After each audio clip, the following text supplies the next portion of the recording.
없으니까 시작하도록 할게요. 보통 박수들 쳐주시는데 네, 안녕하세요. 저는 이건엽이라고 합니다. 저 건축사 사무소 금목서라는 조그만한 아틀리에 운영하고 있습니다. 그래서 제가 뭐 하는 사람인지 알고 오신 분은 없을 것 같고요. 제가 뭐 하는 사람이라 앞에서 떠들고 있는지에 대해서 그냥 좀 간략하게 설명을 드리고 시작하는 게 좋을 것 같아서요. 이것저것 얘기를 좀 드릴게요. 저는 경희대학교 나왔고요. 건축과 나왔고 지금은 저기 공릉에 있는 서울과기대라고 하는 학교에서 부동산 관련해서 석사과정 하고 있고요. 사무실도 하고 있고요. 그리고 이건 도시재생 이쪽에 관심이 좀 많아가지고 그 관련해서 방송통신대라고 있어요. 거기에서 도시 컨텐츠 관련 전공도 하고 있습니다. 냅다 공부만 하고 있어요. 지금 사무실이 요새 경기가 좋지 않기 때문에 열심히 공부하고 열심히 티칭하는 걸로 그렇게 진행하고 있고요. 예전에 제 친구들이랑 사무실을 제일 처음 오픈했어요. 제가 29살에 사무실 오픈을 했거든요. 그래서 코스모스라는 건축사 사무소를 한 5년 정도 같이 하다가 재작년부터 이제 금목서라고 제 이름 건 사무실을 하고 있습니다.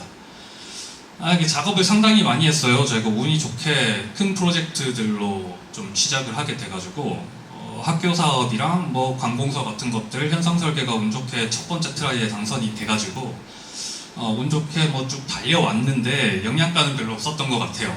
왜냐? 아직 젊은 건축가상을 못 받았잖아요. 영양가 없이 작업들 계속 하고 있습니다. 근데 사실 오늘 특강 요청이 왔을 때 제가 되게 의아했어요. 공모전 관련해가지고 특강 의뢰를 드린다라고 전화를 받았는데 제가 그 주제로 마지막으로 특강을 했던 게 한 2022년쯤이었던 것 같아요.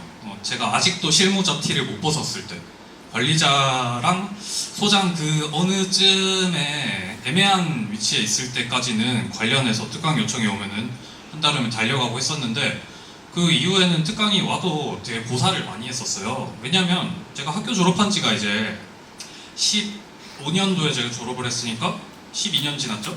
12년이 지났는데 학생 공모전에 대해서 내가 무슨 말을 해드릴 수 있을까라는 의아함이 많았고요.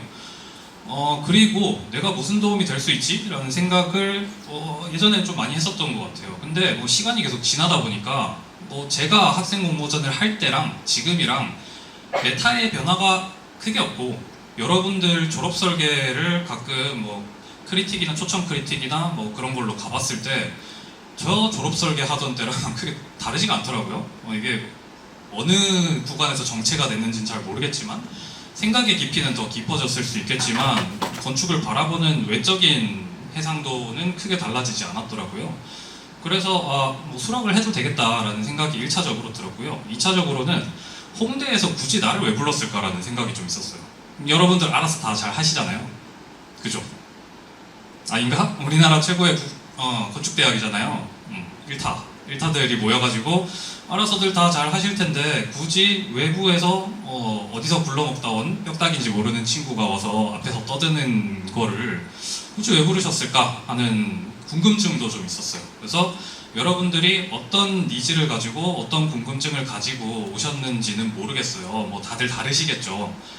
나는 이 앞에 떠드는 친구가 무슨 소리를 하는지 한번 들어보고 싶어. 순수 호기심인 분도 있을 거고 진짜 나는 공모전을 좀 진지하게 다뤄보고 싶은 친구도 있을 거고 아닌 사람도 있을 거고 그냥 시간 남아서 오신 분도 있을 거고 마침 비가 너무 많이 와서 비 피하러 오자 하고 오신 분도 있을 것 같은데 그런 여러 가지들을 생각을 했고요. 여러분들한테 공모전에 당선되는 꿀팁 이거 하면 뭐가 좋은지 이런 것보다는 조금 더 근본적인 얘기를 들려드리고 싶어서 이 자리에 왔습니다. 오늘 특강 주제는 생각의 해상도라는 주제고요. 깊이 들어가면은 공모전 관련된 내용들이지만 본질적으로는 여러분들이 건축을 어떤 해상도로 바라보시면 좋겠는지에 대한 내용들을 좀 꾹꾹 압축해서 왔습니다. 제가 전에 듣기로는 저한테 한 2시간 정도 주시는 걸로 제가 들었거든요. 맞죠? 그래서 한 1시간 40분 정도 제가 앞에서 떠들고 그래서 한 20분 정도 여러분들 궁금하신 사항들 있으면은 질의사항 받고 이렇게 마치면은 좋을 것 같아요. 이것저것 궁금하신 것들 있으면은 뭐 다 물어봐도 좋습니다. 저 같은 경우에는 다른 학교들이나 아니면 어디 기관에서 특강할 때 제일 많이 받는 질문이 그냥 뭐 하느라 그렇게 개소를 빨리 했느냐가 첫 번째였거든요. 그런 것들도 궁금하시면은 충분히 다 알려드릴 수 있으니까 말씀드릴 수 있을 것 같고, 뭐 이 특강 주제에 관련된 것들이면은 뭐 더 좋긴 하겠죠. 네. 여하튼 저는 일단 학부 졸업하고 사무라고 하는 회사에서 일을 좀 했습니다. 거기서 반도체 공장 설계하는 일을 했었고요. 요즘 제일 핫하죠. 삼성전자랑 하이닉스가 성과급을 뿌려대는 기반이 되는 일들을 했어요. 그래서 지금 평택에 지어지고 있는 반도체 공장들을 설계를 하다가 도저히 안 되겠다. 이건 너무 재미없고 이 건축가가 할 일이 아닌 것 같다 싶어가지고 그 당시에 달리는 말인 줄 알았던 해안으로 이직을 했어요. 해안에 가가지고는 사회주택들을 했습니다. LH 공공주택들 설계를 많이 했는데요. 그때 이제 LH 내부에서 혁신이 좀 일어나던 시기여가지고 저희가 온갖 이상한 걸 그려가도 당선을 시켜줄 때였어요. 물론 이제 그들이 실현하는 과정에서 그냥 남양 포베이 아파트로 쫙 깔아버리긴 했었는데 현상 설계할 때는 상당히 재밌는 얘기들을 많이 했었고 그걸 실시 설계 납품까지 하면서 상당히 보람찬 일이다 하다가 이제 죽을 것 같아가지고요. 제가 일주일에 한 140시간씩 했었단 말이에요. 요즘은 택도 없는 일이죠. 그래서 하루에 적으면은 18시간, 많으면은 23시간, 뭐 집에 못 가고 이렇게 일을 하다 보니 건강이 너무 나빠져서 병가를 냈다가 그때 마침 프로젝트가 들어와서 퇴사를 하고 개소를 하게 됐습니다. 여기까지가 그냥 제가 어떻게 살았는지고요. 오늘 여러분들 앞에 왜 서게 됐을까? 지금 이 나쁜 답변을 계속 하고 있어요. 어쩌고저쩌고 나쁜 답변을 하고 있고, 좋은 답변은 그냥 공모전을 많이 했어요. 많이 했고요. 많은 수상 이력이 있고요. 그러다 보니까 어떻게 해서 여러분들 학교 선배죠. 그 박상근 대표님, 렉터스 지금 운영하고 계신 박상근 대표님이랑 2018년에 처음 만나가지고 제가 렉터스에서 강의를 좀 했었어요.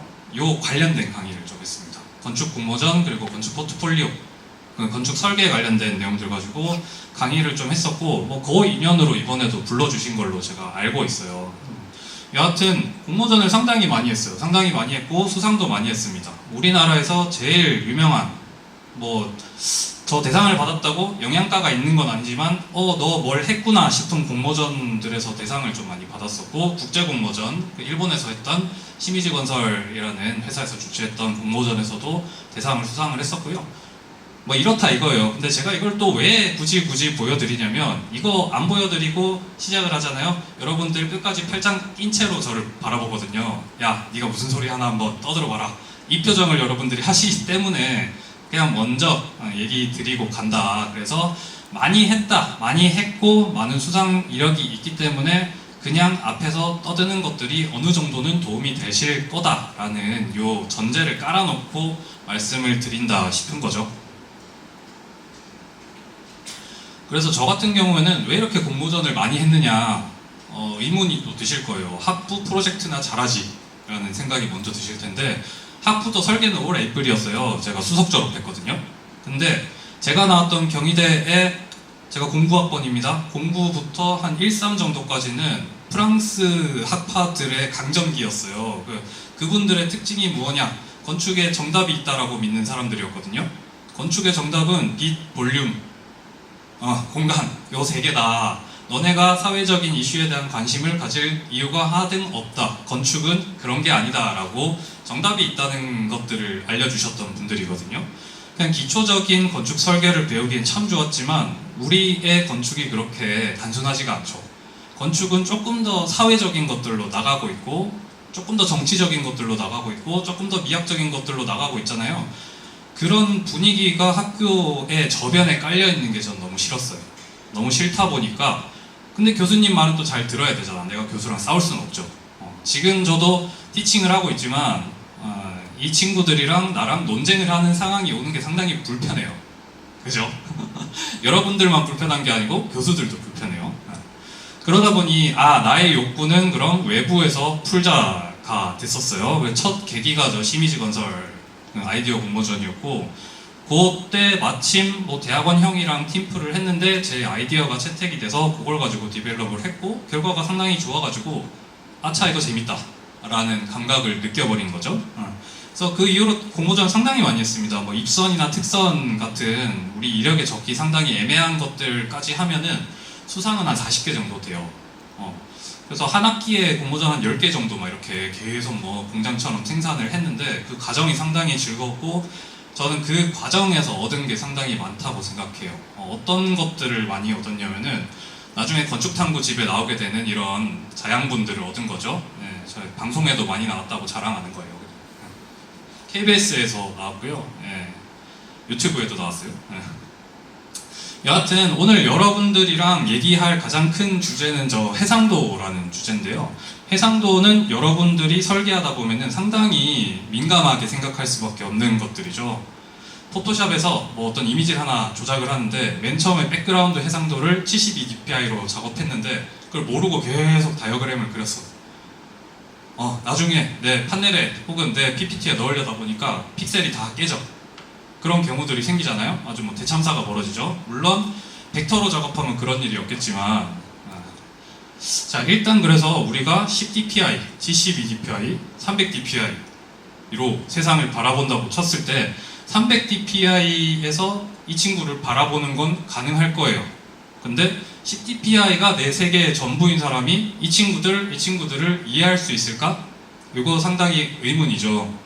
그거랑 똑같아요. 우리 차원을 생각하시면 좋을 것 같아요. 2차원에서 사는 사람들이 3차원에 있는 사람들을 인지할 수 있을까요? 뭐 불가능하겠죠. 3차원에 있는 사람들은 근데 2차원을 인지를 할 수가 있잖아. 우리가 보는 모든 2차원 공간을 인지할 수 있죠. 저는 이 해상도가 그런 의미라고 생각하거든요. 이런 이미지를 볼 때도 마찬가지예요. 해상도가 가장 높은 이 이미지는 이 새들을 엄청나게 선명하게 보여주고 이 새들이 어떻게 생겼는지 어떤 색깔인지 상당히 명쾌하게 보여줄 수 있잖아요. 근데 굉장히 흐릿한 해상도를 가진 이 친구들은 이 친구가 새가 맞는지부터 의심을 할 수밖에 없게 돼요. 그래서 우리가 건축을 어떤 해상도로 바라보고 있느냐를 여러분들 입장에서 파악을 하고 내가 설계하는 과정들을 쭉 이해했으면 좋겠다라는 바람이 있습니다. 그래서 이런 질문을 그냥 하나 던져보고 싶었던 거예요. 여러분들이 어떤 해상도로 세상을 바라보는 중이시냐, 어떤 해상도로 건축을 바라보는 중이시냐, 이 얘기를 한번 좀 같이 나눠보고 싶었어요. 자, 근데 여러분들 주변에 그리고 내가 생활하는 이 학교의 해상도는 어떨지 우리 한번 같이 살펴보도록 합시다. 여러분들 쓰시는 건축 대학관 이름이 와우관인가 뭐 그렇잖아요. 이렇게 막 제가 셜록 현준 거기서 봤거든요. 너무 좋더라고. 그래서 꼭 와보고 싶었는데 마침 특강 장소는 또 딴 데네. 아쉬웠어요. 자, 여러분들 이게 학교 풍경이죠. 지금 딱 마감 시즌이 얼마 남지 않았기 때문에 이런 정도의 밀도로 살고들 계실 거예요. 밤 10시에는 학생들이 좀 있었다가 한 5시쯤 되면은 요러고들 있을 겁니다. 이 라꾸라꾸는 학교에서 맨날 치우라고 하잖아요. 교무처에서 이거 안 된다.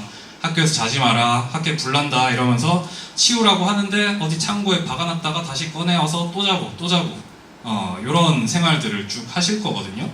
설계동에서 이렇게 열심히 작업하시면서 살아남으셨을 텐데 그러고 시간이 좀 지나면은 요 미드텀 크리틱 하잖아요. 우리 핀업 쭉 해가지고 외부에서 소장님들도 오시고 아니면 교수님들도 오시고 해서 내 설계안에 대해서 씹고 뜯고 맛보고 즐기시면서 자존감이 막 무너지기 시작합니다. 요 과정을 또 거쳐요.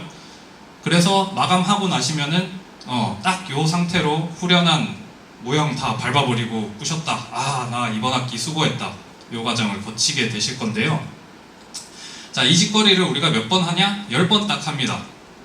10번 하게 되는 게 설계 스튜디오 1부터 10까지. 그래서 1학년부터 5학년까지 10번의 스튜디오를 하잖아요. 그래서 10번을 하고 나면은 여러분들 어깨가 이렇게 좀 올라가요. 한 7번째부터는 한 이 정도까지 올라가 있고 10번 하고 나면은 한 이 정도까지 가 있어요. 실제로. 근데 문제는 뭐냐? 뭐 홍대는 이게 스튜디오 다양성이 워낙에 좀 있는 걸로 알고 있어서 덜 할 테지만 다른 대부분의 학교들 같은 경우에는 대부분 똑같은 색채, 똑같은 해상도로 건축을 바라보게 될 수밖에 없어요. 학교 스튜디오에서 추구하는 바가 상당히 클리어하다는 거예요. 너네는 이번 학기에 이걸 배워야 돼. 이 프로젝트로 이 프로그램을 해야 돼. 라고 명시를 하고 시작하기 때문에 아무리 여러분들이 어깨가 으쓱하고 올라가도 딱 요 속에 있을 수밖에 없다는 거죠. 그러다 보니까 어떤 문제들이 생기냐? 여러분들의 세계의 색채가 하나로 통일이 되는 경향들이 자꾸 생겨요. 학교 교수님들의 방향성에 의해서 학생들의 방향성이 결정이 된다라는 커다란 문제점들이 생기거든요. 근데 학교 밖의 해상도는 그렇지가 않단 말이지. 상당히 많은 DPI를 가지고 작업들을 하고 있어요. 144부터 1080까지 혹은 2000 뭐 얼마까지 쭉 엄청나게 다양한 해상도로 작업을 하고 있고 다양한 색채로 작업들을 하고 있어요. 제가 말씀드리고자 하는 거는 해상도가 낮고 높음이 아니라 세상의 해상도가 엄청나게 다양하다는 거고 거기에서 취사 선택을 할 수 있어야 된다는 건데 우리 학교의 해상도가 360으로 맞춰져 있잖아요. 그러면 평생 나는 1학년 때부터 5학년 때까지 10번의 설계 스튜디오를 360으로만 하고 집에 간다는 거예요. 대학원에 가지 않는 이상 내가 실무자가 됐을 때까지 계속 그 해상도로 이 삶을 살게 된다는 거죠. 자, 그냥 구글에 건축 공모전 하나 검색해 보신 뭐 경험이 있으실지 모르겠어요. 제가 이번에 쳐보니까 뭐 온갖 것들이 다 나와요. 자, 건국대 팀에서는 이런 작업을 했고요. 뭐 인천에서는 뭐 이런 작업을 했고요. 그리고 뭐 가천대에서는 이런 작업을 했고 인하공업전문대학에서는 이런 작업을 했대요. 그리고 홍익대 건축공학부는 세종 캠퍼스죠. 그 세종 캠퍼스 친구들은 이런 작업을 또 했대요. 우리 학교에서 지금 하는 스튜디오랑은 너무 다르죠. 그냥 달라요. 이게 뭐가 좋다 나쁘다를 떠나서 그냥 다른 뭔가로 작업들을 하고 있는 걸 보실 수 있을 거예요. 자, 그 해외로 나가면 더 심해져요. 해외로 나가면 사이아크에서는 학생들이 어떤 작업을 하고 있을까? 그리고 저기 하버드 GSD에서는 어떤 작업들을 하고 있을까? 예일에서는 어떤 작업들을 하고 있을까? 뭐 유럽에서는 어떤 작업들을 하고 있을까?들이 굉장히 다양한 해상도, 다양한 색채로 벌어지고 있다는 걸 여러분들이 알 수 있게 되는데, 자, 문제는 뭐냐면은 여러분들이 그 당사자가 되지 않으면은 되게 피상적으로만 멋있는 거 하네 하고 넘어가게 된다는 거예요. 만약에 여러분들이 YAC라고 하는 뭐 학생들이 할 만한 공모전 중에 제일 큰 국제 공모전 있잖아요. 영아키텍처 어쩌고 그거. 거기에 참가를 하셨어요. 내가 당사자가 되면은 당선작에 대해서 상당히 분개하면서 볼 자격이 생겨요. 얘네가 뭔데? 우리는 떨어지고 얘네가 대상이야. 같은 우리의 해상도와 그들의 해상도가 다르구나라는 걸 그제서야 받아들이게 된다는 거죠. 당사자가 되어야만 그것들을 느끼게 된다는 거예요. 그래서 만약 시간 되시면은 그 YAC 홈페이지 한번 들어가 보세요. 참가하신 분들 많을 거예요. 홍대는 요 공모전 많이 하는 걸로 알고 있는데 수상작들 보면 항상 그런 생각이 들 거예요. 우리가 대체 이 친구들보다 못한 게 뭐지? 그러면 이미 다른 생각을 받아들일 준비가 됐다는 거거든요. 거기에서부터 저는 출발한다고 생각을 해요. 여하튼 이렇게 다양한 세계에서 모인 다양한 친구들이 다양한 아이디어들을 내고 있고 다양한 해상도로 건축을 하고 있구나를 이 공모전들을 통해서 알게 된다는 거고요.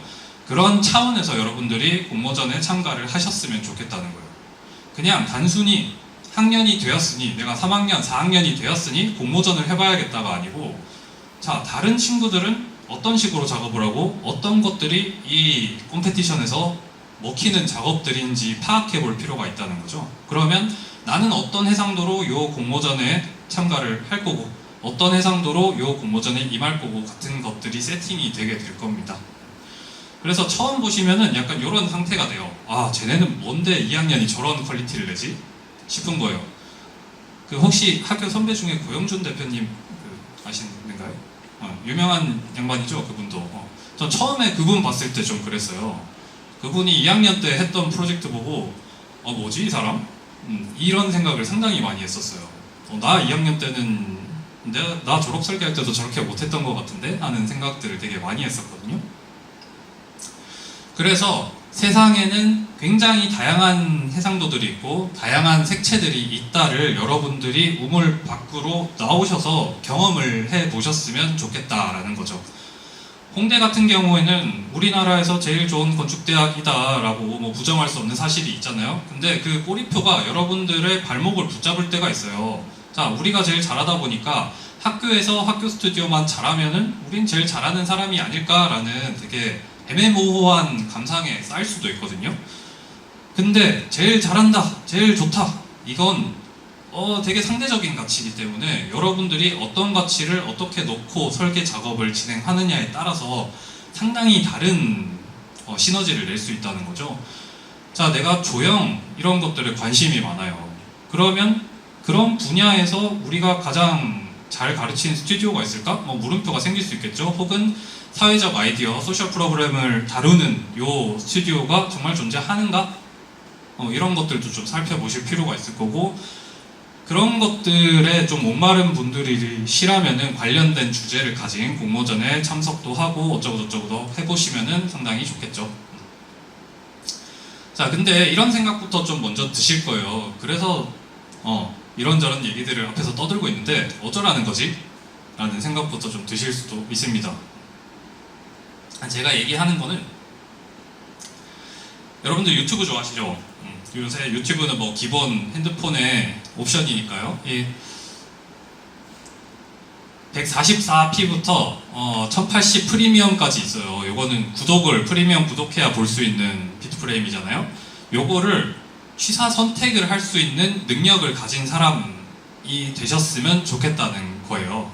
딴 거보다는 내가 평생을 1080으로 사는 사람이 아니고 최대한의 그 해상도로 사는 사람이 아니고 필요할 땐 144로, 필요할 땐 360으로, 필요할 땐 720으로 살 수 있는 취사 선택이 가능한 사람이 됐으면 좋겠다. 그리고 그 능력치를 가진 사람이 됐으면 좋겠다라는 게 제 개인적인 바람이고요. 학생 때 내가 갖추지 못했던 능력 중에 가장 큰 게, 지금 제가 소장이 돼서 가장 뼈아프게 느끼는 게 저런 부분이에요. 내가 어떤 사람들과 눈높이를 맞출 수 있느냐, 요거는 학생 때 그리고 유년기에 상당히 많은 양이 결정이 되거든요. 저는 아직도 아파트 인테리어를 못해요. 거기까지 눈을 낮출 수가 없어. 도저히 내 양심이, 내 디자인 어쩌고들이 거기까지 눈을 못 낮추겠는 거예요. 근데 아무리 고등교육을 받았어도 거기까지 눈을 낮출 수 있는 친구들이 있어요. AA 스쿨 나와서도 24평 아파트 인테리어를 2천만원짜리, 공사비 2천만원짜리 할 수 있는 친구들이 있다고요. 그 친구들은 요 해상도를 자유자재로 조절하면서 144에서 2160까지 갈 수 있는 능력치를 엄청나게 갖춘 거거든요. 그래서 평당 1억짜리 인테리어를 아무렇지 않게 턱 할 수 있는 능력치와 평당 50만원짜리 인테리어를 아무렇지 않게 할 수 있는 능력치를 고루 갖춘 사람이 되는 게 여기에서부터 나온다고 저는 생각을 한단 말이죠. 그래서 어떻겠어요? 그냥 공모전으로 예를 들면은 1080이 YAC에 대상 받은 사람이라고 생각해 보자고요. 그리고 144는 저 어디 이제 지방에 있는 지방 대학교들, 그들의 잔치 있잖아요. 그들끼리 이제 수상하고 이렇게 저렇게 재밌게 노는 그런 잔치에서 내가 굳이 나가가지고 대상 받을 수 있는 그 능력을 둘 다 갖춘 사람이 좀 되셨으면 좋겠다, 이런 생각이 좀 들어요. 그래서 해상도를 선택할 수 있는 능력을 좀 함양하셨으면 좋겠다는 거고요. 내가 어디까지 눈을 낮출 수 있는지, 어디까지 그렇게 쉽게 작업할 수 있는지, 그리고 어디까지 디테일하고 치열하고 깊게 고민하는 사람이 될 수 있는지를 여러분들이 건축 공모전을 통해서 이 능력들을 얻어 가셨으면 좋겠다는 겁니다. 자, 서론이 되게 길었어요. 서론이 되게 길었는데 나이가 들면 말이 많아집니다. 원래 말은 줄이고 지갑은 열어야 되거든요. 사랑받는 노인네가 되는데 계속 이제 지갑은 얇아지고 이렇게 말만 많아지고 있어요. 그러니까 건축가라는 직업을 하고 있는 거겠죠. 말만 많아지니까. 본론으로 들어가서요. 실질적으로 건축 공모전에 대해서 얘기를 좀 해보도록 할게요. 일단 제일 궁금한 게 이걸 거예요. 내가 공모전을 시작을 하고 싶은데 어떻게 시작해야 되는지 되게 막막한 순간들이 있어요. 그냥 내가 학교 스튜디오도 너무 바쁘고 다른 작업도 바쁘고 학생회 활동도 해야 되고 하는데 건축 공모전은 그럼 어떻게 시작을 하지? 보는데 여러분들 지금 AI 사회가 되었습니다만은 AI 비서가 있는 사회가 되었습니다만은 제일 중요한 거는 내 옆자리 친구를 쿡쿡 찌르는 능력이에요. 야, 좀 찾아봐봐. 인데요, 이게 왜 중요하냐? 옆자리 인간한테 찾아오라고 하는 게 왜 중요하냐? 여러분들의 해상도, 건축을 바라보는 해상도가 대부분 비슷하기 때문이에요. 여러분들이 1080인 친구랑 보통 같이 다니게 되실 거거든요. 그래서 해상도가 비슷하니까 할 만한 거, 할 만하지 않은 것들을 크롤링하는 능력들이 대부분 비슷할 거예요. 그래서 얘가 하고 싶으면은 나한테도 구미가 당기는 것들이 대부분이고, 얘가 하기 싫으면은 나도 좀 별로 하기 싫은데, 이런 것들이 대부분이라 오히려 AI한테 긁어달라고 하는 것보다 옆자리 친구를 그냥 내 인간 제미나이로 쓰는 게 더 빠를 수 있다는 거지. 자, 옆자리 제미나이들한테 한번 쿡쿡 찔러보세요. 야, 너 뭐 하고 싶니? 집에 가셔서 한번 찔러보시고요. 나머지들은 너무나 당연한 얘기예요. 일단 와우간에 벽보 뭐 붙이는 데 있을 거 아니에요. 거기 보면은 홍대는 뭐 엄청나게 많이 붙을 거예요. 건축 공모전 이거 해라 저거 해라 저거 해라 저거 해라 뭐 어쩌고 저쩌고들이 엄청 붙을 거고, 여러분들이 아무렇지 않게 지나가지만 조교님들은 그것들을 걸러내는데 상당히 많은 시간들을 쓰고 계실 거예요. 홍대로는 막 벽보들이 200개씩 올 거거든요. 그 중에 쭉정이들은 빼버리고 할 만한 것들, 여러분들이 트라이 해봤으면 좋겠는 것들이 달라붙기 때문에 뭐 그것조차도 리스트업이 쭉 돼서 올라온다는 거죠. 자, 그리고 두 번째는 이제 뭐 건축 커뮤니티를 살펴보는 건데, 이거는 뭐 페이서 같은 커뮤니티 혹은 렉터스에서 운영하는 뭐 그런 페이지도 있었던 걸로 제가 기억하고, 뭐 필디도 있죠.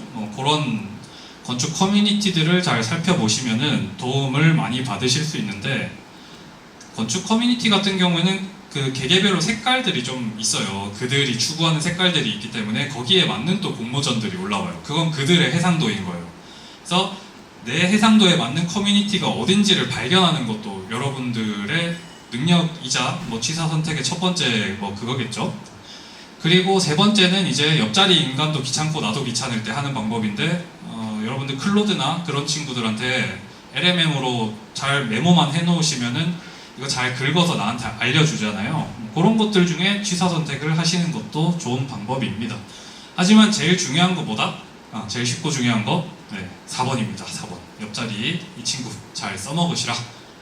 자, 그리고 두 번째는 누구랑 같이 시작을 하느냐예요. 누구랑 같이 시작하느냐. 근데 이거는 옆자리 친구랑 같이 하시면 안 된다. 첫 번째 대원칙을 먼저 설명해 드리고 갈게요. 이유는 나중에 설명하고, 자, 첫 번째 여러분들이 한번 서칭해 봐야 되는 거는 버스 기사님이에요. 버스 기사님을 잘 찾으시는 능력이 상당히 중요한데요. 잘만 되면은 여러분들 비즈니스 클래스를 타고 황홀한 경험을 하실 수 있어요. 난 아무것도 안 했는데 그 수상날에 갑자기 대상이라고 뜨고 위에 단상에 올라가서 박수갈채를 받는 요 상상들이 쭉 되실 거예요. 그럴 때 우리가 최고의 버스 기사를 만났다라고 표현을 하는데 거의 없습니다. 잘 없어요. 대부분은 어떻게 되느냐, 이렇게 전복 사고가 일어납니다. 버스 기사였던 줄 알았던 사람이 무면허였어요. 무면허여가지고 막 전복 사고를 막 일으킵니다. 큰일 나게 되겠죠. 64번, 63번 아저씨한테는 죄송하지만 그렇게 되는 경우들이 있어요. 자, 두 번째는 아무것도 모르는 친구들끼리 그냥 우리 의기투합 해가지고 한번 같이 해보자라는 이게 되게 낭만적인 방법이거든요. 잘 되면은 이렇게 밀짚모자 해적단이 됩니다. 우리의 모험은 뭐 어쩌고 계속 될 거야가 되는데요.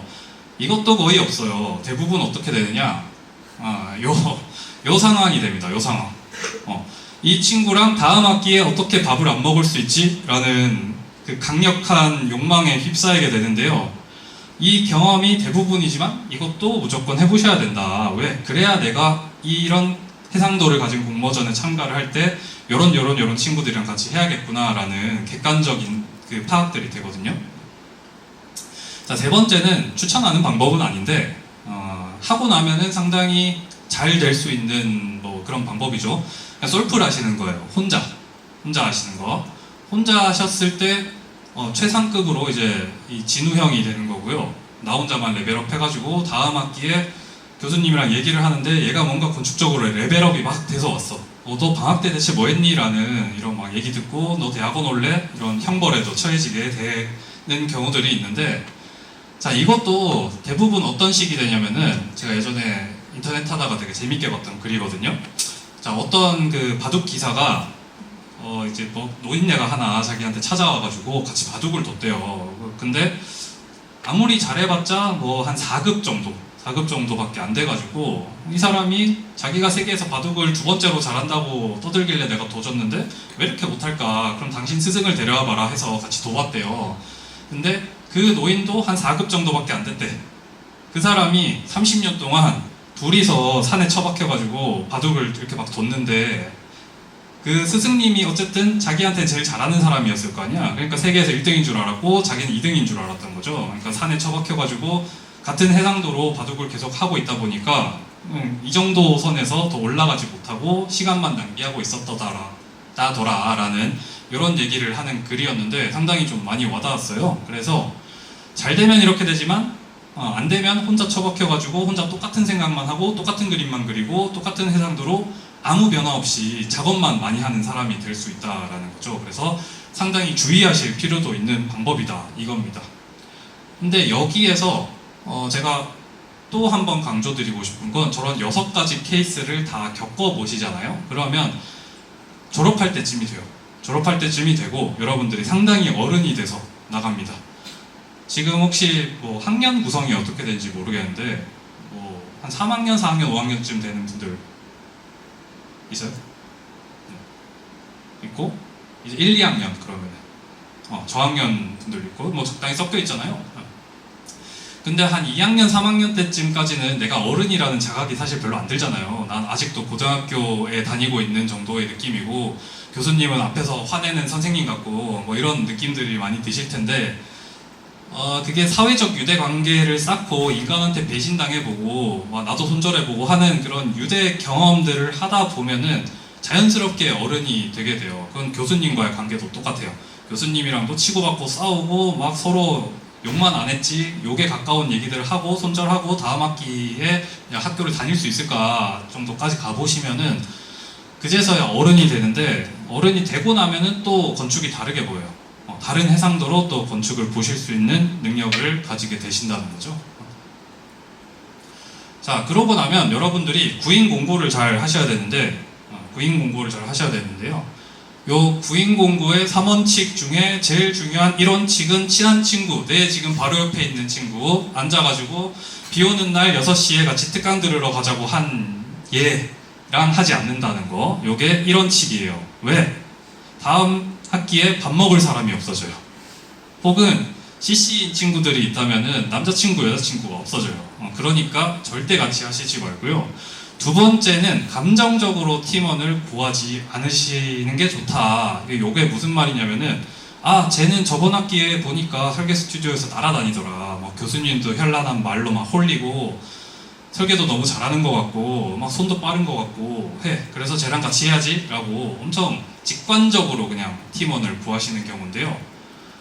그거는 나중에 이 친구의 진면목을 봤을 때 혹은 저 밑바닥을 봤을 때 바로 와장창 깨지는 환상에 가깝기 때문에 훨씬 더 이성적으로 그리고 나한테 필요한 능력치를 가진 친구를 잘 판단하셔가지고 팀원을 구하셨으면 좋겠다. 이런 생각이 듭니다. 자, 그리고 3번도 제일 중요한 건데요. 만약에 여러분들이 그때 막 새벽에 그 진실의 의자에서 소주 먹다가 취해가지고 1원칙, 2원칙을 어기셨어요. 그러면 정확하게 손절을 하는 타이밍을 가지셔야 된다라고 말씀을 드릴게요. 자, 우리가 제출이 얼마 안 남았어요. 제출이 얼마 안 남았는데 내 친구가 아직도 철학적인 얘기를 막 꺼내요. 야, 근데 우리 들레즈 선생님이 말이야 이런 얘기를 했는데 우리는 아직도 이런 유치한 설계를 해야 될까라는 소리를 하잖아요. 자, 그러면 우리 이거 적자라고 과감하게 말하는 능력치를 가지셔야 된다라는 거죠. 그래서 여러분들의 요 팀플은 팀플이라고 하니까 좀 웃기네. 공모전은 3가지로 역할을 나눈 다음에 구인구직을 하시는 게 좋아요. 자, PM, PA, AA 요 이렇게 3가지 정도로 나뉘는데 혹시 이거 뭔지 감 오시는 분 있어요? 맞추시면은 제가 선물 드릴 건 없고 칭찬해 드릴게요. A는 뭐 아키텍트겠죠? 그럼 뭘까? 나머지들은 혹시 감 오는 사람 있어요? 없는 걸로 하고. 자, 뭔지 대충 알려드릴게요. 자, PM은 프로젝트 매니저예요. 들으니까 뭔지 알겠죠? 그리고 프로젝트 아키텍트, 어시스턴트 아키텍트, 이게 보통 회사에서 직급 나눌 때 이런 식으로 나누는 경우가 많은데, 왜 그러냐? 일을 효율적으로 팀 플레이 하면서 처리하기 위해서는 각각의 역할을 상당히 명확하게 하고 그들한테 권한을 부여하고 그 권한에 토달지 않고 우리가 평화롭게 요 공모전이라는 과제를 처치를 하자라는 차원에서 이런 식으로 구인구직을 하는 게 좋다는 거죠.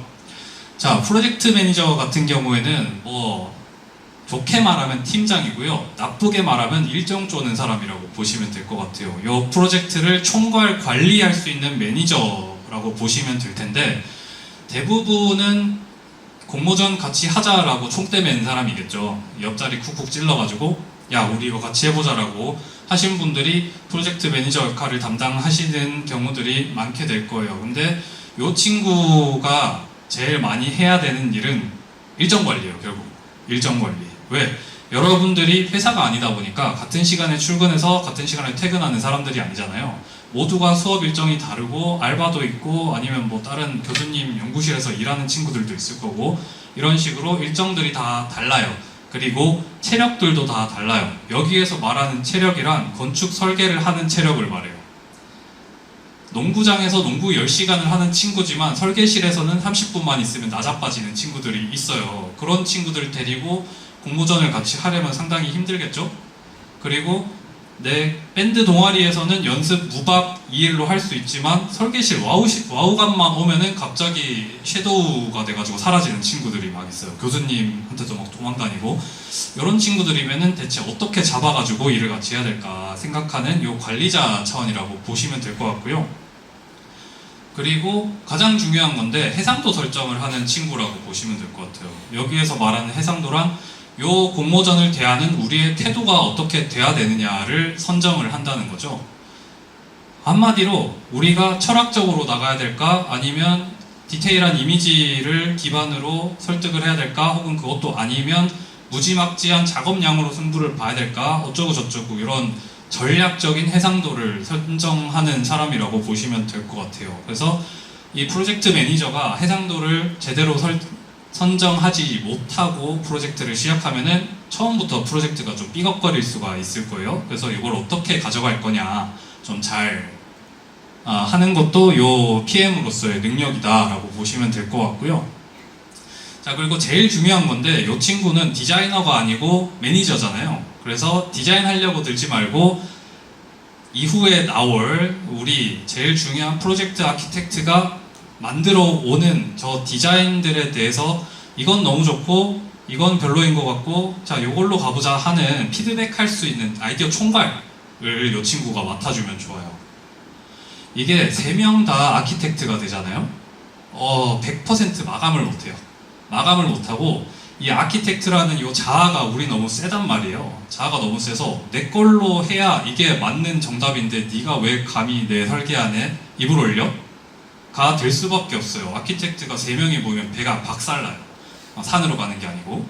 그래서 요 친구가 아이디어 총괄 조정을 해주면 제일 좋겠다라는 겁니다. 그리고 무조건 해야 된다라고 보시면 될 것 같아요.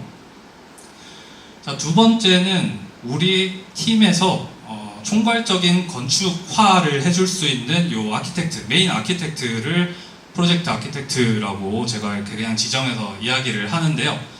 우리가 되게 많은 아이디어 회의들을 할 거예요. 그게 해상도에 따라서는 철학적인 얘기일 수도 있고 아니면 뭐 주제 관련된 레퍼런스 이미지를 모아놓고 회의를 할 수도 있고 뭐 둥둥 떠다니는 뭐 생각들을 가지고 뭔가를 만들 수도 있겠죠. 근데 어찌됐든 간에 우리는 대부분 건축 공모전을 할 거잖아요. 철학 뭐 논문 공모전이 아니고. 그러면 그것들을 어떻게 건축화를 할 거냐를 정해주는 친구가 이 친구라고 보시면 될 것 같아요. 진짜 그냥 쉽게 말하면은 자, 이번 우리 프로젝트는 시자 스타일이야, 자아 스타일이야, SOM 스타일이야 를 정해줄 수 있는 친구가 이 친구다라고 보시면 될 것 같습니다. 그래서 설계 업무에 대한 교통 정리도 이 친구가 해줘야 돼요. 왜? 이 친구가 모든 설계를 다 할 수는 없잖아요. 누군가는 평면을 그려야 되고, 누군가는 투시도를 그려야 되고, 누군가는 단면을 디테일하게 그려야 될 거 아니에요. 자, 그럼 내가 메인적으로 뭐 3D 모델링을 해서 디자인의 총괄을 잡을 테니까, 누구는 평면, 누구는 모형 만들 준비를 해주시오. 이런 식으로 그런 각각의 설계 역할 분담을 이 친구가 시켜주시면 제일 좋겠습니다. 그러면서도 이 디자인에 대한 총괄적인 부분은 계속 디벨롭을 해야겠죠. 그리고 이제 팀원들끼리 모여서 일주일에 한 번이든 일주일에 두 번이든 모여서 그에 대한 디자인 회의는 계속 하셔야 될 거고요. 그리고 디자인 총괄로 정리하는 역할이다라고 보시면 되겠습니다. 자, 그리고 AA 같은 경우에는 뭐 제가 이것저것 쭉 써놨지만 홍대는 뭐라고 부르는지 모르겠어요. 우리 도우미 친구들 뭐라 불러요? 시다? 시다라고 부르는, 저희는 엔젤이라고 불렀어요. 우리 학교에서는. 이 엔젤들이 없으면은 이 설계가 진행이 되지 않습니다. 그래서 요 시다 친구들, 시다라고 하면 안 되겠죠. 이 AA 친구들은 손이 빠르면 좋아요. 손이 빠르면 제일 좋겠죠. 그리고 멘탈이 강하면 좋습니다. 이 PA랑 PM은 맨날 싸울 거예요. 왜? 이게 된다 안 된다. 나는 이 일정에 못 맞춘다. 나는 조금 더 아이디어 회의를 많이 했으면 좋겠다. 우리는 C자 스타일이 싫다. 어쩌고 저쩌고. 나는 좀 더 강한 무언가를 가졌으면 좋겠다. 아니면 이거 교수님한테 한번 보여줘야 되는 거 아니야? 후덜덜 하면서 뭐 이런 이야기들을 위해서 막 하고 있거든요. 그러면 이 친구는 한 발 물러나가지고 그래, 너희들은 일단 떠들고 나는 나의 길을 간다 라고 할 수 있는 멘탈을 좀 가지면 좋아요. 왜? 마감을 해야 되니까. 우리의 내다버린 두 달이 되면 안 되잖아요. 뭔가 결과물을 가지고 마감할 수 있는 뭐 무언가가 되면은 제일 좋겠죠. 근데 여기에서 여러분들이 주의하실 점이 있어요. 요 각각의 역할들은 학년으로 나뉘는 게 아니고요. 어떤 것들을 내가 잘 하느냐, 내가 요 역할에 맞는 해상도를 갖고 있느냐에 의해서 정해진다라고 보시면 될 것 같아요. 그냥 극단적으로 PM이 2학년일 수도 있고요. AA가 5학년일 수도 있겠죠. 근데 뭐 생각해보면은 AA를 5학년이 하면 제일 좋아요. 왜? 할 줄 아는 게 제일 많으니까. 모형도 잘 만들고, 뭐도 잘하고, 뭐도 잘하고, 뭐 이렇게 될 거 아니에요. 그러니 이게 뭐 굳이 학년이나 연차, 나이 이런 것들에 비례해서 뭐 되는 건 아니다라고 생각하시면 좋겠죠. 자, 이렇게 팀원까지 여러분들이 정하셨어요. 그러면 두 번째로 생각이 드는 거, 뭘 해볼까? 라는 생각이 드실 겁니다. 어떤 공모전을 해보면 좋을까? 이런 생각이 드실 텐데, 제가 해상도별로 몇 가지를 좀 나눠봤어요. 그래서 제법 낮은 해상도로 작업해도 되는 것들, 제법 높은 해상도로 작업해야 되는 것들 나눠놨는데, 자, 이건 순전히 그냥 제 뇌피셜이에요. 제가 이 공모전들을 하면서 겪었던 바에 의해서 나열을 해놓은 건데, 낮은 해상도에 있는 공모전들은 뭐 이게 뭐 공모전을 폄하하고 이런 게 아니고요. 그냥 작업을 충실히 잘 하면 되는 공모전들을 말해요. 내 주관이라든지 아니면 건축 아이디어 뭐 이런 것들에 대한 철학보다는 조금 더 완성도 높은 설계안을 제출하는 게 훨씬 더 중요한 공모전들을 말하거든요. 이런 공모전들의 대다수가 주제 요강이라고 하죠. 우리 주제문이 상당히 모호하게 나와요. 이 모호하게 나온다는 뜻은 뭘 다 갖다 붙여도 된다라는 좀 이런 해석을 붙일 수 있을 텐데요. 대부분 어떻게 되느냐, 여러분들 5학년 선배들이 혹은 5학년 여러분들이 졸업 설계를 잘 정리해서 내는 공모전이라고 생각하시면 될 것 같아요. 특히 이제 한국건축문화대상이랑 경기도건축문화대상은 제가 트라이를 상당히 많이 해봤었어요. 그리고 둘 다 이제 뭐 대상을 탔었는데, 제가 대상을 탔던 때에는 오히려 이제 주제 의식이 조금 덜한 친구들이었어요. 그래서 저도 상당히 놀랬죠. 그 이전에 트라이를 했을 때는 상당히 고민을 많이 하고, 그 주제문이 상당히 모호함에도 불구하고 거기서 어떤 힌트라도 발견해서 이걸 좀 딥하게 철학적으로 생각해서 해봐야겠다라고 해봤으나, 그러던 시간에 결과물이 잘 나오지 않잖아요. 그러니까 잘 안 되더라고. 근데 나머지 결과물을 정말 충실하게 그 하나의 주제를 명확하게 가져갔던 뭐 그 회차에서는 상당히 좋은 결과를 얻었다 생각하시면 되겠습니다. 그래서 뭐 요거는 굳이 보여드릴 필요 없을 것 같고. 자, 근데 반면에 그러면은 높은 해상도를 가진 공모전들은 뭐 어떤 예를 가지고 있느냐 살펴보시면은 제가 제일 좋아하는 공모전인데 정림건축에서 하는 학생 공모전이 하나 있어요. 요 정림학생 공모전 같은 경우에는 상당히 재미난 주제를 가지고 우리한테 건축적으로 혹은 철학적으로 생각할 여지들을 계속 던져줘요. 그 예전에는 뭐 이제 청와대 관련해가지고 상당히 많은 논의가 있었을 때 청와대를 대체 어떻게 할 것이냐라는 되게 광범위한 주제를 가지고 주제를 던져줬던 적도 있고, 그냥 주제가 한국의 근대성이라는 엄청 커다란 아젠다를 가지고 얘기를 했던 적도 있고요. 뭐 밤의 도서관이라고 해서 엄청 모호하죠. 광범위하고 모호한 이런 주제를 줬던 적도 있고요. 뭐 그래서 상당히 재미난 주제들을 매년 갈아치우면서 그리고 튜터도 계속 바뀌면서 심사위원도 바뀌고 재미난 방향으로 하고 있는 공모전이고요. 저 공모전을 제가 좋아하는 이유는 양식의 제한이 없어요. 매년 바뀌어요. 어떤 해에는 에세이만 제출하라고 했던 해도 있었고요. 그리고 어떤 해에는 너네가 그냥 책을 한권 만들어서 1차를 제출해라 라고 했던 적도 있고, 어떤 해에는 반드시 건축과가 아닌 다른 과 친구를 한 명 껴서 팀으로 제출을 해라 라고 했던 적도 있어요. 그 해에는 수상작 중에 건축 전공이 한 명도 없는 팀도 있었어요. 그러면 그들이 만든 이미지가 건축가들이 봤을 때는 설득력이 있었을까? 전혀 없었을 거예요. 일단 도면 같은 것도 제대로 구축이 안 돼 있었을 텐데, 그 친구들의 전략은 우리의 사고력 방식, 그 건축가들이 하지 못하는 생각을 가지고 이 공모전에 참여를 하겠다였던 것이죠. 그래서 그 정도로 상당히 열려있고 오픈된 마인드를 갖고 있는 공모전이라서 여러분들의 건축적 해상도를 엄청나게 높이는데 도움이 되는 공모전이에요.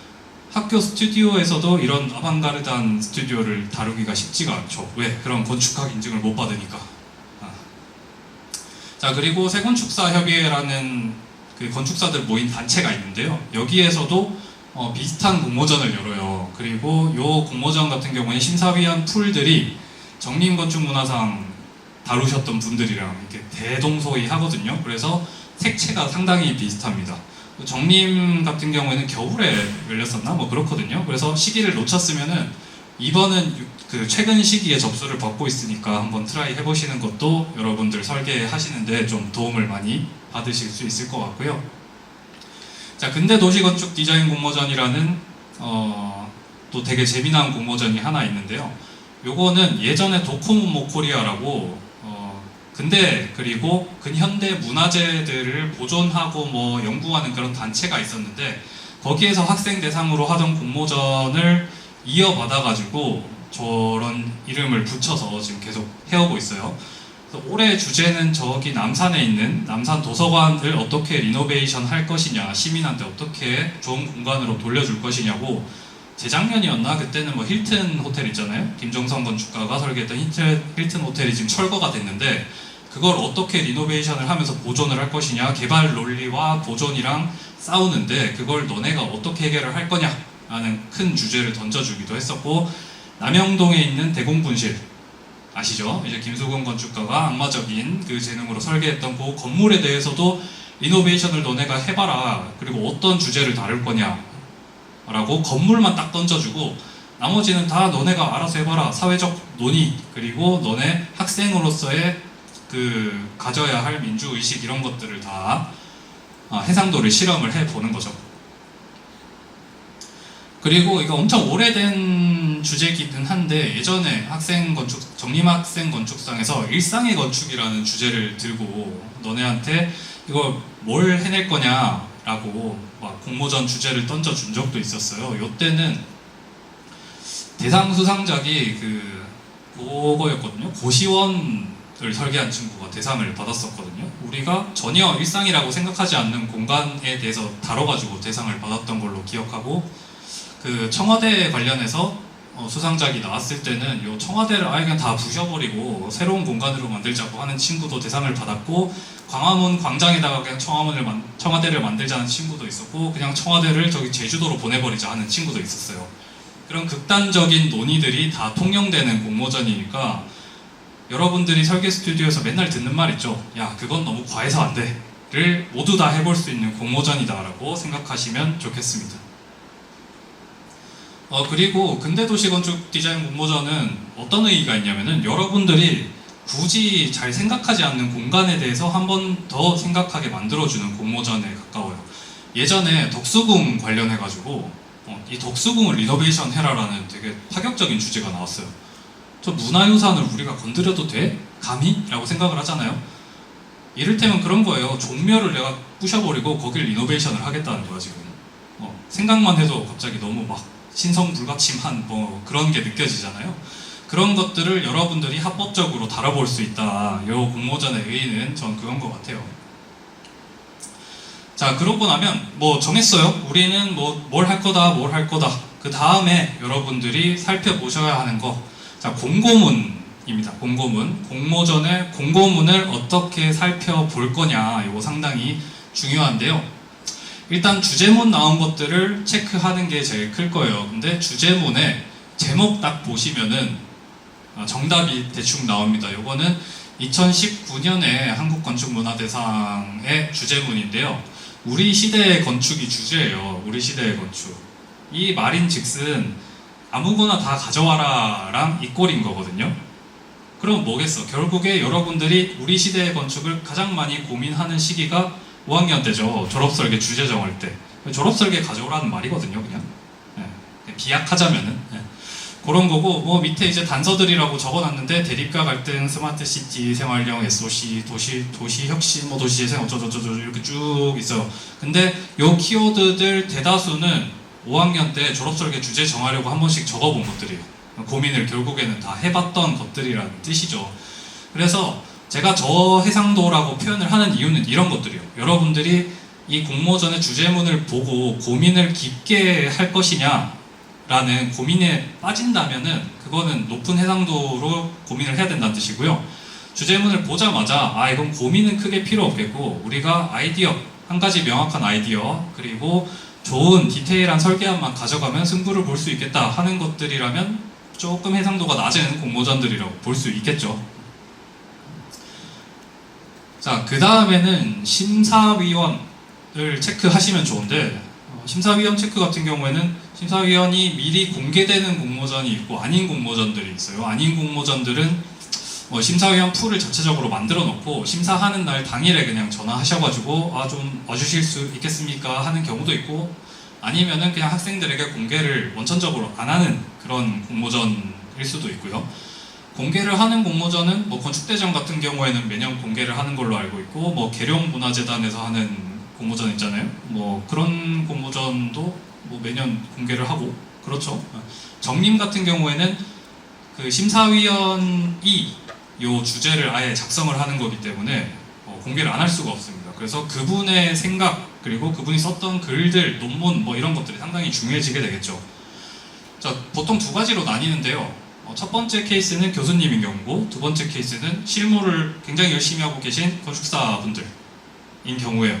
건축사분들인 경우에는 이분들이 학교에서 티칭을 하고 있느냐도 중요하고 아닌 경우라면 좀 더 실무적인 입장에 가까워지겠죠.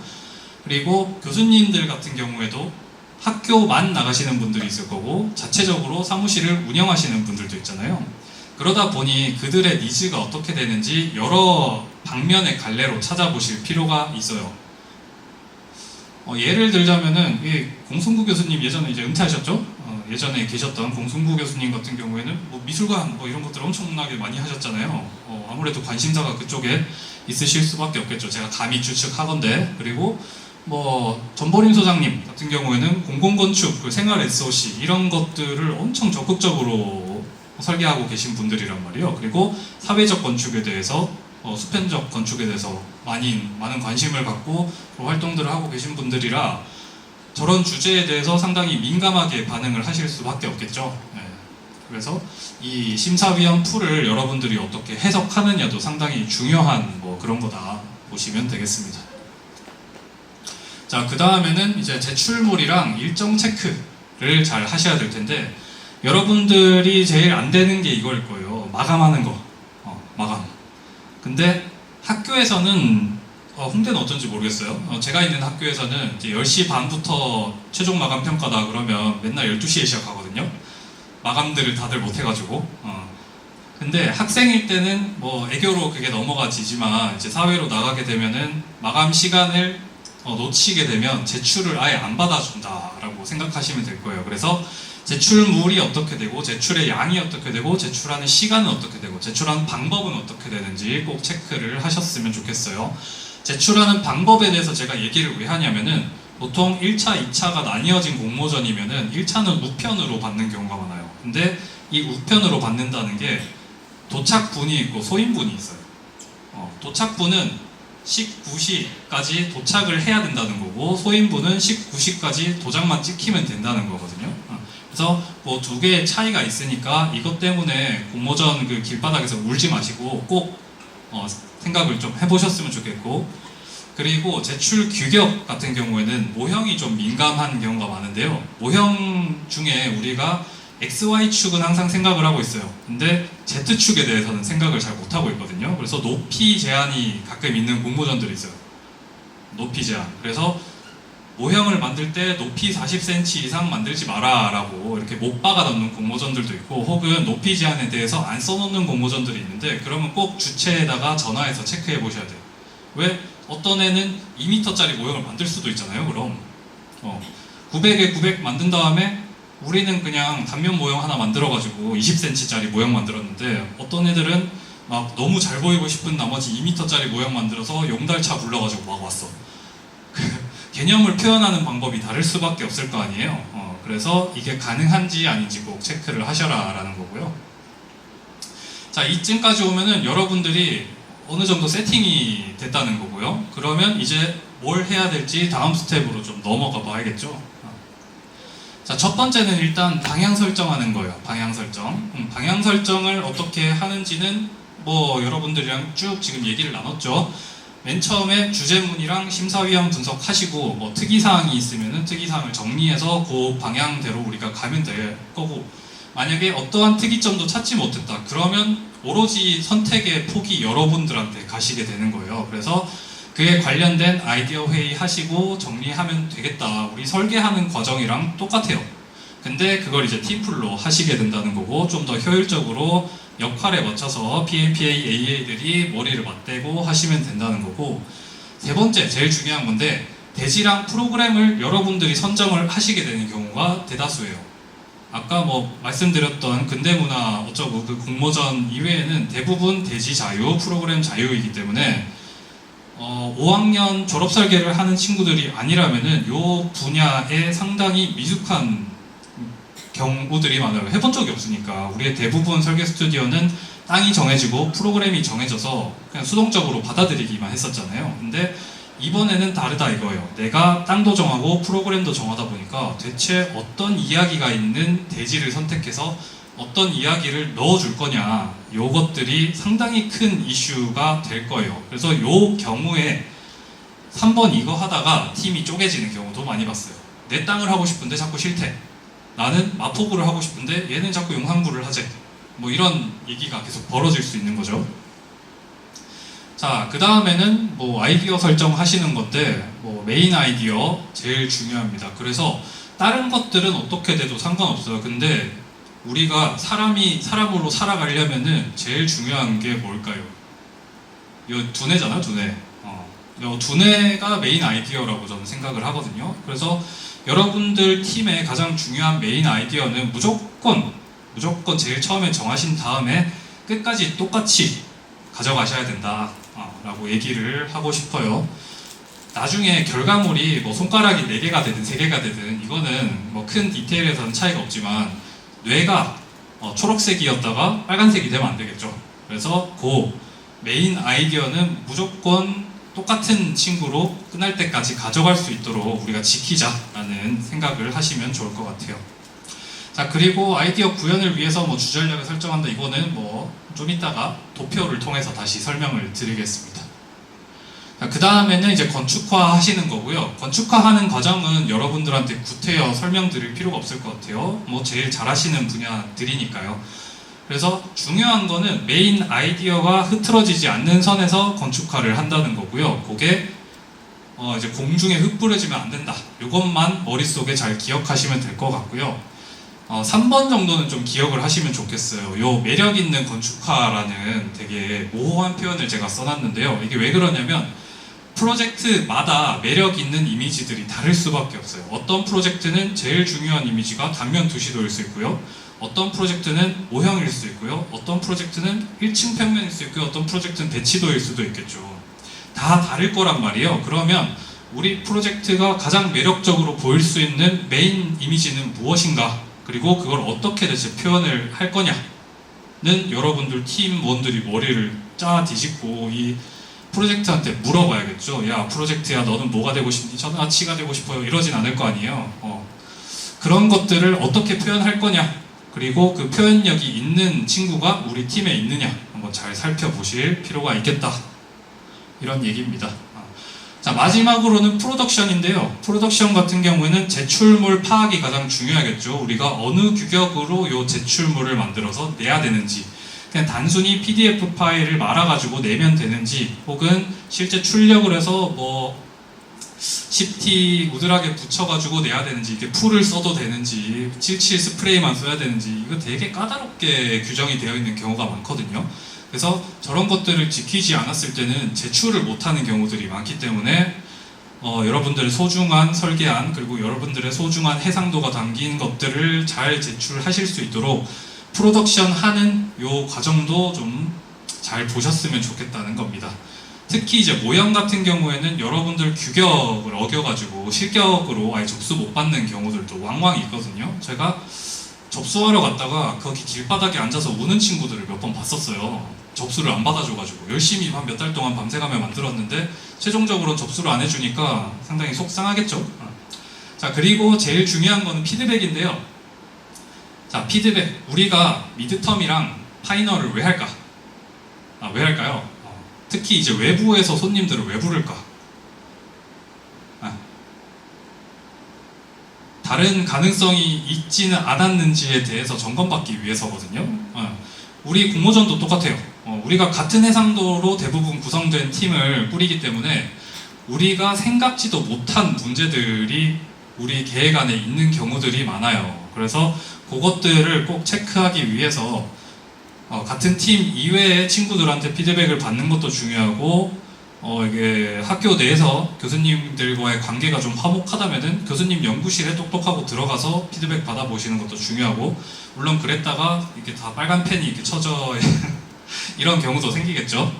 그래서 여하튼지 우리 팀 이외의 누군가한테 피드백 받는 다른 해상도를 가진 누군가한테 꼭 피드백을 받으셔라. 최소 2회는 받으셔라라고 강조를 좀 드리는 편이에요.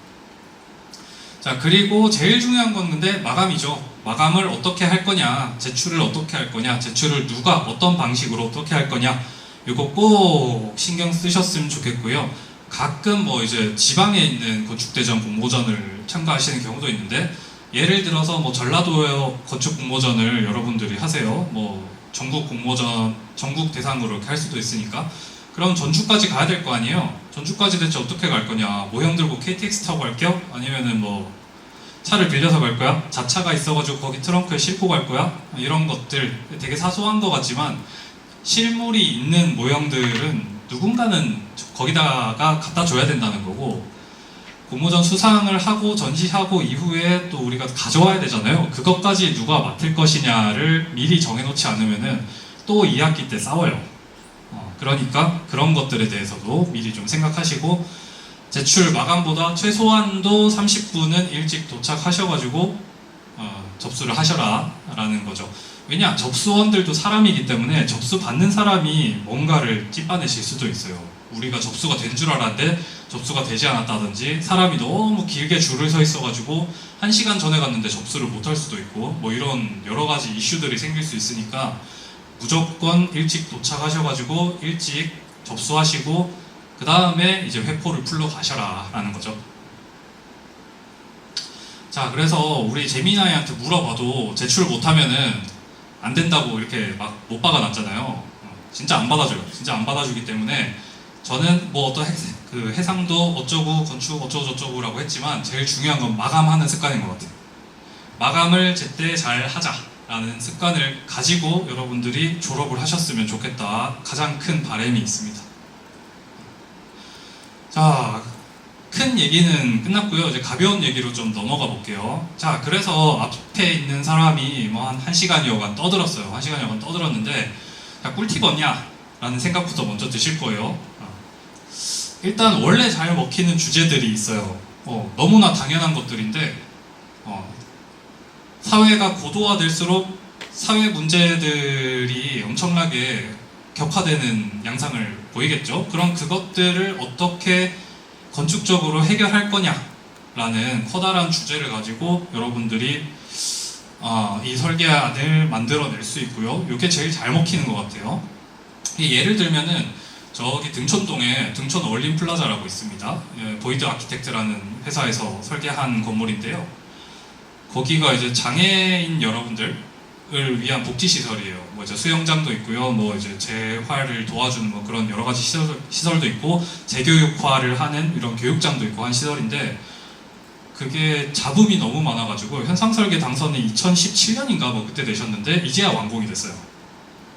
그 엄청난 사회 문제들을 해결을 어떻게든 해보겠다라는 건축가의 의지 그리고 발주처의 의지 이런 것들이 있어가지고 겨우겨우 착공을 해서 그 수많은 민원들을 뚫어내고 지금 완공이 돼가지고 지역 주민들한테는 상당히 사랑받는 공간이 됐거든요. 그러니까 사회 갈등을 어느 정도 봉합한 되게 매력적인 사례란 말이에요.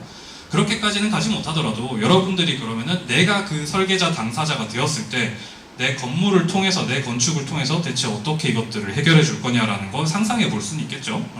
자, 그리고 대상지에 대한 문제 해결인데 내가 지정한 사이트의 인근에 상당한 많은 문제들이 발생해 있을 수 있어요.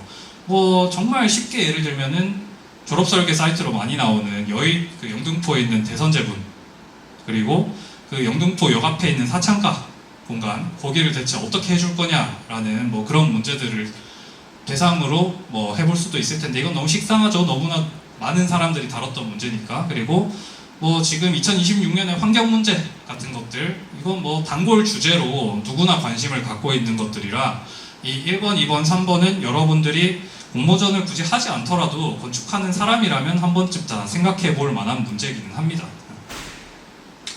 그리고 올해는 유독 이슈가 좀 많은 해였죠. 2026년에 이슈가 상당히 많은 해였는데 올해 공모전을 하실 거라면 잘 먹힐 주제들이 몇 가지 있어요. 일단 전쟁이 났잖아요. 이란 그리고 호르무즈에 뭐 기뢰를 설치해가지고 거길 통행을 못하게 됐어요. 그러다 보니 전 세계 경제가 박살이 났죠. 오늘 주식도 박살이 났어요. 제 계좌가 계속 녹고 있거든요. 그래서 전 열심히 일을 해야 되는데 큰일 났습니다. 자, 그 다음에는 요 양반 자체가 지금 이슈예요. 그냥 2026년에 그냥 그 트럼프 형님이 네, 그렇습니다. 뭐 그래서 대체 이 양반이 뭘 어떻게 할 거냐 그리고 이걸 건축적으로 해결할 수 있는 문제가 있냐라고 한번 깊이 생각해 볼 거죠. 이분한테 좌지우지 되지 않기 위해서 전 세계에 뭐 아니면 우리나라에서 건축적으로 어떻게 해결할 방안이 있는가 한번 생각해 보실 필요가 있어요. 그러면 원유 비축 기지를 막 한 200개 지어야 되는가? 있던 원유 비축 기지도 없애는 판에 어떻게 할 거야 대체? 여러분들의 말랑말랑한 아이디어가 필요한 시점이거든요. 그것들 그리고 유가가 폭등한 거 여러분 그 피해지원금 받으셨어요? 신청하셨어요? 대학생도 그거 받나? 전 국민이니까 받으셨겠죠? 요 고유가 시대를 건축적으로 어떻게 해결해가지고 슬기롭게 살아갈 거냐 뭐 이런 뉴 노멀에 대한 이야기이기도 하겠죠. 자, 그리고 하이닉스 성과급이 이제 7억이 나온대요. 근데 그런 세대에 우리가 건축 설계를 계속 해야 되느냐? 이런 생각도 여러분들 해보실 수 있겠죠. 뭐 한간에서는 12억이라고도 하더라고요. 그거 듣고 이제 현타가 상당히 많이 오겠죠. 전 국민이. 자, 그러면 이 반도체 공장이 사회적으로는 어떤 역할을 할 거냐도 여러분들이 생각해 볼 필요가 있어요. 이 반도체 공장을 삼성 계열인 사무 그리고 그 하이닉스 쪽은 정림건축이 지금 대부분 하고 있거든요. 근데 제가 저쪽에서 반도체 설계하다가 나왔지만 사회공헌을 어떻게 할 거냐는 전혀 관심이 없어요. 전혀 관심이 없고 이 생산시설에 대한 효율화를 어떻게 이뤄낼 거냐만 초유의 관심사란 말이에요. 자, 근데 이 반도체 시설들은 주변에서 상당한 익스큐즈를 받는 시설들이란 말이에요. 전력도 먼저 땡겨주고 물도 엄청나게 많이 쓰고 그 땅도 그냥 나라에서 공짜로 주고 이런 식으로 국가적으로 사회적으로 상당히 많은 배려를 받아서 지어진 무언가란 말이에요. 그러면 국민한테 뭔가 돌아오는 공간적으로라도 돌아오는 무언가가 있어야 되지 않을까라는 생각을 누구든 한번 해볼 수 있겠죠. 근데 문제는 얘가 또 국가 보안 시설이야. 아무나 못 들어가. 그럼 이 접근성에 대한 문제는 또 어떻게 해결할 거냐라는 생각으로 또 연계가 될 수 있을 거고, 이들의 12억이 내 돈이 아니기 때문에 겪는 박탈감은 뭐 어떻게 할 거냐까지도 뭐 생각이 나가볼 수 있겠죠. 그리고 뭐 이건 유구한 역사입니다만은 서울 아파트가 계속 폭등을 하고 있어요. 이제 강남변에 있는 아파트 중에 30억 미만인 아파트가 없다라고 할 정도로 폭등을 하고 있습니다. 그럼 이런 시대는 우리가 또 유노멀로 봐야 돼요. 그냥 유노멀로 봐야 된단 말이야. 이게 그냥 평균인 시대인데, 그러면 우리의 주거는 다시 어떻게 해결할 거냐로 여러분들의 패러다임 전환이 가야 돼요. 아파트를 뭐 무한정 계속 공급을 할 수는 없을 거 아니에요. 그러다 보면은 강북의 저 위에 있는 도봉구 아파트까지 30억이 되는 시대가 돼버릴 거라고요. 그때 우린 대체 어디서 살 거야? 어떻게 살 거야? 뭐 지하 주거를 만들 수는 없을 거 아니에요. 이 지상에서 슬기롭게 살면서도 저기에 영향을 받지 않는 무언가 주거를 새로 만들 수 있는가? 주거의 용을 만들 수 있는가? 혹은 아파트에 대안은 없는가? 또 뭐 유구하게 건축하는 사람들이 생각해 오던 주제겠죠. 근데 올해 유독 많이 올라가지고 더 심각하게 생각해 볼 만한 문제인 것 같습니다. 자, 그리고 또 하나 큰 이슈 있었어요. 알고 계신지 모르겠지만 세종시가 원래 행정수도로 만들어진 건 알고 있죠. 그래서 홍대도 원래 조치원 캠퍼스가 세종으로 이제 이름이 바뀌고 이런 배경들이 몇 가지 있었거든요. 근데 올해 대통령 집무실이랑 그 국회의사당을 세종에 새로 짓겠다고 설계 공모를 했어요. 설계 공모를 했는데 나라면 저거보다 잘했을 것 같은데 라는 생각이 드실 수도 있습니다. 뭐 제가 그렇다는 게 아니고요. 여러분들이 거기에 대한 어떤 국민적인 아이디어를 설계 안으로 제출을 해볼 수도 있다는 거겠죠. 조금 더 열려 있어야 되지 않느냐, 혹은 조금 더 국가 보안 시설인데 닫히고 권위적이어야 되지 않느냐, 어쩌고저쩌고 되게 많은 생각들이 있으실 텐데, 그걸 다뤄볼 만한 적기의 시기라는 거죠. 저거를 내년에 하거나 내후년에 하잖아요. 벌써 식상한 아이디어예요. 근데 올해 누군가의 설계안이 발표가 됐단 말이죠. 그러면 야, 발로 해도 내가 저거보단 잘하겠네라고 여러분들이 학생이기 때문에 해볼 수 있는 시기가 올해라는 거죠. 그래서 뭐 국민 투표를 받았는데 국민 투표는 별로 의미 없고 결국 심사위원단들이 뽑은 게 됐더라고요. 저는 여기서부터 좀 불만이 생겼는데, 그런 것들은 여러분들이 학생이니까 한번 깊게 생각해 보시면 좋겠습니다. 그리고 뭐 생활 SOC에 대한 내용들인데, 이 생활 SOC라는 게 그냥 검색해 보시면 다들 알 수 있는 뭐 그 개념이에요. 그냥 우리 동네 반경 5분 10분 안에 뭐가 도서관이 있고 마을회관이 있고 어쩌고가 있어가지고 그 안에서 모든 복지들이 해결이 되는 걸 목표로 한다가 우리나라 생활 SOC의 뭐 목표점이거든요. 근데 그게 잘 이루어지고 있느냐는 상당히 의문이죠. 왜? 우리나라는 지금 서울이랑 경기도 이외에는 다 인구 소멸 지역에 가깝거든요. 대부분 지역이 인구 소멸 지역이에요. 거기에는 생활 SOC를 아무리 만든다 한들 사람이 갈까? 잘 모르겠다는 거거든요. 돈을 아무리 때려박아도 그게 해결책인가부터 다시 생각해 볼 필요가 있고요. 그럼 거기에서 나오는 요 빈집들은 대체 어떻게 처리를 할 거냐, 청년들을 대체 어떻게 가게 만들어서 지역을 다시 살릴 거냐, 이거 유구한 뭐 문제기는 한데 뭐 올해에도 충분히 다뤄볼 만한 이슈겠죠.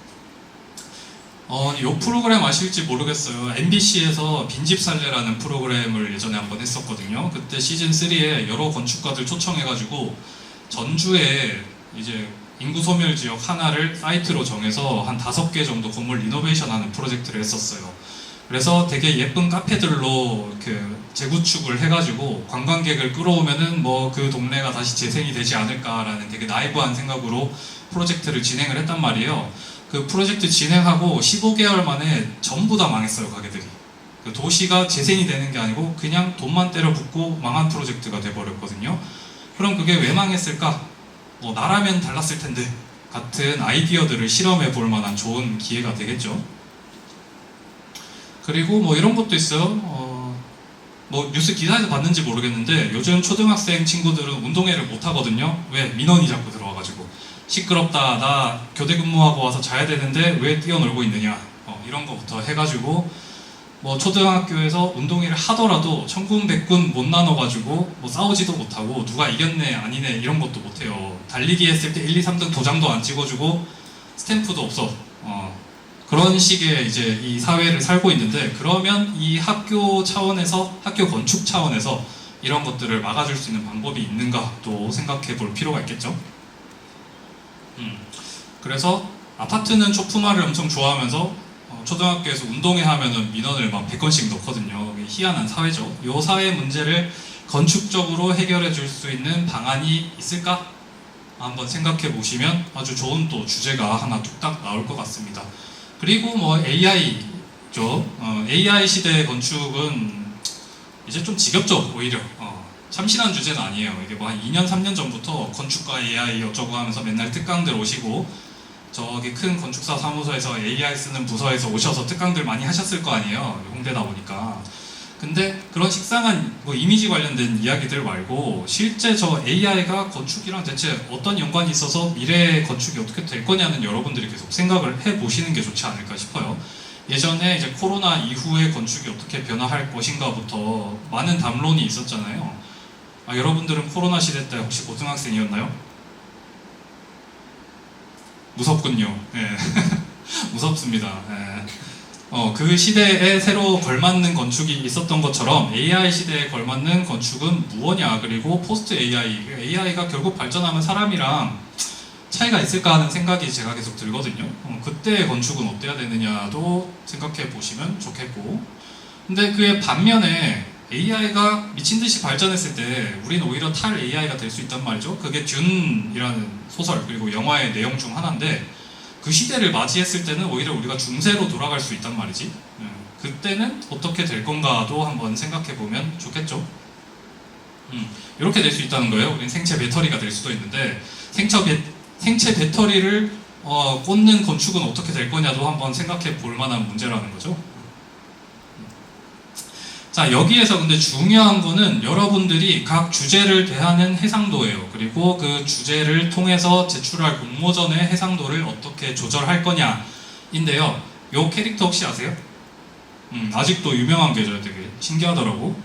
얼마 전에 이제 조카랑, 초등학생인 조카랑 얘기를 하다가 이제 포켓몬을 되게 좋아하더라고. 근데 제가 포켓몬스터 1세대 게임을 하던 사람이거든요. 제가 초등학생 때.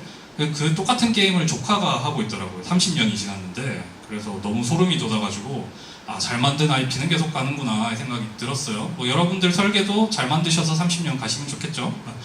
여하튼 간에 이 마리오라는 캐릭터를 두 가지로 놓고 볼 수 있어요. 이렇게 상당한 픽셀링 된 8비트 시절 이 마리오, 그리고 지금 닌텐도 스위치에서 하게 되는 3D로 엄청 해상도가 높은 마리오. 요 둘 다 마리오예요. 둘 다 마리오인데 우리가 얘를 봤을 때랑 얘를 봤을 때랑 느끼는 감정이 상당히 다르단 말이에요. 그리고 실제 플랫폼도 다르고 구축도 다르고 다 다르잖아요. 그래서 이 친구의 쓸모가 있을 거고 이 친구의 쓸모가 있을 거예요. 우리의 설계, 우리의 건축적인 해상도도 다 마찬가지다, 이런 생각이 들거든요. 그래서 이 해상도를 어떻게 조절하느냐 여러분들이 잘 생각해 보셨으면 좋겠다는 거고요. 해상도 조절을 잘못하시면은 내가 이 정도의 해상도로만 작업해서 이 정도로만 보여주면 되는데, 작업을 해놨는데 이렇게 보여줄 일이 생겨버리잖아요. 되게 골치 아파지는 거죠. 그래서 해상도를 최초에 잘못 조정해놓고 작업을 하시면은 이후에 상당한 뻘짓이 될 수 있다. 이런 것들 좀 강조해 드리고 싶습니다. 자, 그래서 최종적으로 여러분들이 공모전 프로젝트에 임하면서 정리하실 것들이 있는데요. 자, 첫 번째는 뭐 계속 말했던 저 공모 요강 관련된 것들이고요.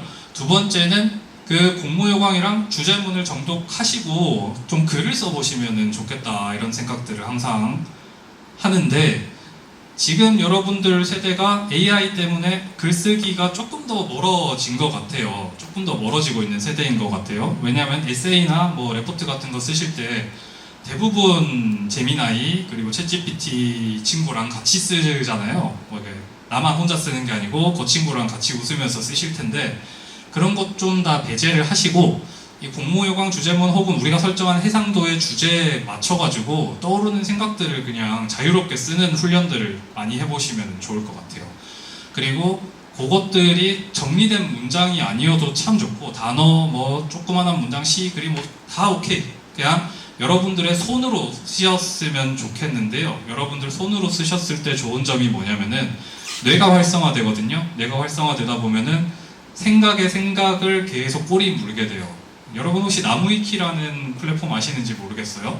나무위키가 어떤 구조냐면은 뭐 하나 주제를 클릭해서 들어가면은 거기서 링크를 타서 내가 처음에 어떤 주제에서 시작됐는지 모를 정도로 이상한 주제로 가 있게 되는 경우들이 많아요. 그런 거랑 비슷하다고 보면 될 것 같아요. 내가 글을 쓰다 보면은 이 생각도 저 생각도 저 생각도 막 나기 때문에 오만 것들을 다 적어 보시면은 내가 해당 건축에 대한 것들을 어떤 글로 다루고 있는지 파악이 상당히 쉽게 되고, 내가 어떤 생각들을 주로 하고 있는지 상당히 생각이 많이 되기 때문에 나중에 그것들을 파악하시고, 추상적인 단어는 좀 쉬운 단어로 고치시고 되게 긴 문장으로 써진 것들은 짧게 수정을 하셔가지고 팀원들이랑 공유하고 서로 피드백하고 하는 시간만 가지셔도 아이디어 회의를 되게 투썸 가가지고 3시간, 4시간 하실 필요가 없다는 거죠. 그냥 정리만 잘 해놓고 상호 피드백만 잘 되면은 1, 20분 안에도 그런 것들을 다 정리할 수 있는데, 우리가 해본 경험이 없기 때문에 자꾸 빈 아이디어, 공허한 아이디어들만 앉아가지고 몇 시간 동안 떠들게 된다는 거예요. 그것들을 좀 줄일 수 있는 방법이다. 그래서 이것도 워드 말고 그 손으로 노트북에 좀 제가 말하는 거는 진짜 노트에 쓰는 경험들을 좀 하시면 좋겠다 이거예요. 그래서 요것들은 나중에 좀 세부적으로 정리하실 때 정리 트리로 쓰시면 좋은데, 자, 우리 메인 아이디어 같은 경우에는 꼭 명문화를 하시는 게 좋아요. 단어 혹은 개념 문장으로 정리를 하셔서 요거에서 이제 나머지들이 뻗어나가도록 트리를 짜시는 게 제일 좋고, 요거는 흔들리면 안 된다 이거죠. 그래서 얘는 두뇌란 말이죠. 두뇌. 아까 말했던 요 빨간색 두뇌를 대체 우리가 구체적인 건축 아이디어로 어떻게 구현을 할 것이냐에 따른 이 전략 3가지를 선택을 하시면 나머지는 다 이제 건축과 관련된 거예요. 뭐 우리가 계단으로 소통을 이뤄낼 것이냐, 혹은 뭐 수직 동선으로 이뤄낼 것이냐, 아니면 뭐 수평성으로 만들어낼 것이냐, 이제 그런 세부 요소들인 거죠. 제일 중요한 거는 요 개념이 흐트러지지 않는 거, 그 개념을 구체적인 건축으로 구현하기 위한 전략 3가지를 잘 짜서 그것들을 실제적인 컴포넌트로 다 구현을 하는 것까지 가는 거죠. 그러다 보니까 여러분들이 한 요까지 있잖아요. 건축 요소 1, 2, 3 요까지는 다 글로 정리를 하실 수 있는 단계까지 아이디어 회의를 하시면 좋겠어요. 그리고 건축파를 하시다가 뭔가 헷갈리는 게 있을 때, 우리가 뭔가 방향을 벗어난 것 같을 때는 같이 모여가지고 요거를 다시 펼쳐보시면 수정을 해야겠다 혹은 그대로 밀고 가야겠다 하는 것들이 좀 보이겠죠. 그래서 그런 식으로 정리를 해 나가시면 참 좋겠다 생각이 들어요. 요거는 근데 공모전뿐만 아니고 여러분들 설계 스튜디오 할 때도 똑같은 것 같아요. 이 메인 아이디어만 확실히 잘 살아있고 그거에 대한 전략 3가지만 꾸역꾸역 어떻게든 지켜나가면은 파이널 때 상당히 매력 있는 설계안으로 이제 프레젠테이션을 할 수 있게 되는 거죠. 자, 이제 다 끝났어요. 다 끝났고 이제 그냥 뻘소리를 좀 하자면은 저는 건축할 때 되게 도움이 되는 시간 낭비가 있고 아닌 낭비들이 있다고 생각을 하는데요. 도움이 되는 시간 낭비는 제일 좋은 게 전 독서인 것 같아요. 독서. 근데 독서가 왜 시간 낭비냐 생각이 드실 수 있어요. 여기서 말하는 독서는 전공책 읽는 거 말고요. 내가 진짜 흥미가 있어서 읽는 책들 있잖아요. 뭐 만화책도 마찬가지고 뭐 예전에 봤던 뭐 소설책 그리고 뭐 BL 이런 거 뭐 오만 거 전부 다 해가지고 여러분들이 흥미 있는 아무거나 모든 텍스트가 독서라고 저는 생각을 하거든요. 거기에서 오는 삶에 대한 통찰들이 여러분들의 건축을 만들어주는 가장 큰 뿌리가 된단 말이죠. 그래서 가끔 설계 스튜디오에 앉아가지고 아 미치겠네 생각이 아무것도 안 나네 하는 시간이 있을 거예요. 그때는 차라리 다른 짓을 하세요. 다른 짓을 설계 스튜디오에서 벗어나가지고 다른 짓을 하다 보면은 생각나는 것들이 있단 말이에요. 그래서 제일 처음으로 추천하는 건 요 텍스트 활자를 보는 이런 것들이고요. 그리고 이제 뭐 콘서트 혹은 뭐 문화생활 하시는 것들, 극장 가는 거 이런 거 상당히 좋고, 그리고 연극 보시는 거 저는 상당히 추천드리는데, 연극은 스크린으로 보는 게 아니고 사람이 직접 하잖아요.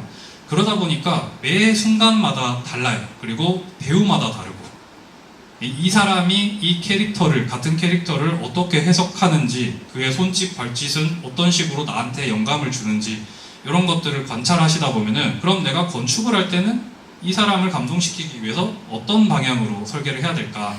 똑같은 주제를 가지고 이렇게 해석을 하는 사람이 있고 저렇게 해석을 하는 사람이 있는데 나는 어떤 방향으로 해야 할까? 같은 것들을 좀 참고하실 수 있고요. 그가 캐릭터를 연극하는 방법이 내가 주제를 어떻게 해석하는지로 바로 치환이 될 수 있다는 거, 이것도 상당히 매력 있는 매체인 것 같아요. 그리고 뭐 미술관 가고 전시회 가고 이런 거 너무나 뭐 당연한 얘기일 거고요. 그리고 진짜 돈 없이 여행 가는 거 상당히 추천을 드리는데, 뭐 주변에는 민폐일 수 있으나 여러분들 나이에만 할 수 있는 거기 때문에, 학생들이 무전여행 갔을 때 쫓아내는 사람은 아무도 없지만 저 같은 사람들이 무전여행 갔을 때는 이제 칼럼에 올라와요. 돈 없은 진상 괜찮은가 이렇게. 그래서 학생일 때 학생의 특권으로 되게 가난한 여행을 한번 해보시는 걸 추천드리는데, 저는 인생에서 제일 기억에 남았던 여행이 유럽 여행 갔을 때인데, 저희가 그때 비행기를 2번 놓쳐가지고 가지고 있던 여행 경비에 한 4분의 3이 털렸어요. 그 4분의 1만 가지고 한 달 동안 여행을 했어야 되는데, 그러니까 맨날 이제 토마토 먹고, 유럽 가면은 그 1유로짜리 크루아상 이만큼 든 거 팔거든요. 그거 이제 하루에 2개씩 씹어 먹으면서 온갖 건축을 보고 다녔는데, 그러니까 상당히 그때 기억이 많이 남더라고요. 그리고 배고픈 상태로 보니까 뭐든지 다 화가 나 있어. 화가 나니까 되게 비평적으로 보게 돼요. 아, 롱샹 저건 뭔데 저렇게 높게 있어. 네가 뭔데? 네가 뭔데? 하느님 당신이 뭔데 이렇게 높게 계십니까? 이런 생각을 막 하면서 답사를 했던 기억이 있거든요. 그래서 이런 여행들을 좀 많이 가보시면 좋겠고요. 그리고 요새 데이식스라는 그룹 때문에 락페가 다시 활성화가 엄청 돼가지고 이런 또 낭만 있는 경험을 하실 수가 있어요. 사람들이 몇만 명이 때로 모여가지고 옆에 있는 사람이랑 막 부대 끼면서 뛰어놀고, 진창이 돼도 뛰어놀고, 그 자아로서의 나가 아니고 군중 속에 내가 어떤 활동을 할 수 있는지를 여기에 가면은 이렇게 체험을 하실 수 있거든요. 그래서 그런 것들에 대한 활동들도 좀 같이 해보시면 좋겠고요. 그리고 글 쓰는 거 상당히 추천해 볼 만한 취미인데요. 여기에서 말하는 글 쓰는 거는 뭐 철학적인 글을 쓰라는 게 아니고, 뭐 일기 쓰는 것도 되고, 뭐 블로그에 글 올리는 거, 아니면 인스타그램에 뭐 글 올리시는 거, 이런 것들도 상당히 도움이 되니까 이런 것들을 꾸준히 쓰시는 연습들을 많이 하면 좋겠다, 이런 생각이 듭니다. 그리고 연애 꼭 하시고요. 이게 대학생 때 연애를 많이 하시는 걸 좀 추천을 드려요. 그래서 뭐 한 사람이랑 오래 하시는 경험도 좋겠고, 아니면 여러 사람이랑 짧게 하시는 경험도 있겠죠. 근데 앞에 있던 모든 것들보다도 연애가 주는 인생의 그 울림이 제일 크다고 저는 생각을 하거든요. 물론 지금 결혼해서 잘 살고 있어요. 네, 저는 장기 연애해서 결혼했거든요. 네. 근데 연애하시면은 여러분들이 싫어도 내가 하게 되는 것들이 있어요. 여자친구가 좋아하니까, 남자친구가 좋아하니까 나는 여기 가기 싫은데 가야 돼. 그럼 그때 난 어떻게 행동해야 되는가들을 상당히 많이 배우실 수 있게 되는 거고, 조금 더 어른이 되겠죠. 그런 차원에서 연애를 좀 많이 해보셨으면 좋겠고요. 이 시간 낭비들이 주는 의외의 해상도들이 상당히 많아요. 우리가 여행 가서 발견한 의외의 것들, 의외의 사람들, 그들이 주는 메시지 같은 것들, 내가 글을 쓰다 보면 얻는 것들, 다른 생각들, 이런 것들이 있으니까 저것들은 시간 낭비이지만 시간 낭비가 아닌 것이다 라고 생각하시면 좋겠습니다. 자, 그리고 별 도움 안 되는 시간 낭비도 있는데요. 뭐가 있을까? 자, 요거죠. 일단 협곡, 칼바람, 협곡, 소환사 협곡과 칼바람. 요거는 제발 좀 지우셨으면 좋겠어요. 저도 가끔 스튜디오에서 학생들이랑 얘기하다 보면은 뭐 시간 좀 늦어질 때 있잖아요. 그럼 옆반 친구들이 꼭 이거 하고 있어요. 이 학교에서 전 IP를 차단해 버려야 된다고 생각해요. 차라리 딴 거래, 차라리 나가가지고 술을 마시든지 차라리 제로콜라 말고 하셨으면 좋겠고, 이거 제일 위험한데, 우리 릴스 그 쇼츠 보다 보면은 한 6시간 가 있는 경험들 하시잖아요. 이것도 상당히 위험해요. 그 시간에 차라리 밖에 나가서 커피를 드세요.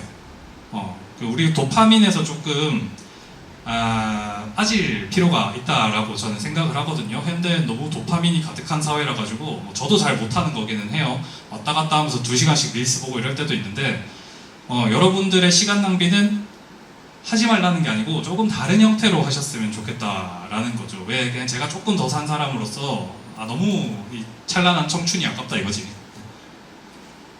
그리고 이거 제발 이거 새벽 2시에 여러분들 술 먹고 여기 앉아가지고 막 그 진대하거든요. 진대하는데 대화 내용이 매 한 가지예요. 맨날 똑같아. 그냥 옆에 앉아가지고 4학년 형한테 내가 2학년이야? 형 설계 계속 할 거예요? 이런 거 물어보고 형 무슨 교수님 연구실 가면 좋아요? 이런 얘기 맨날 하거든요.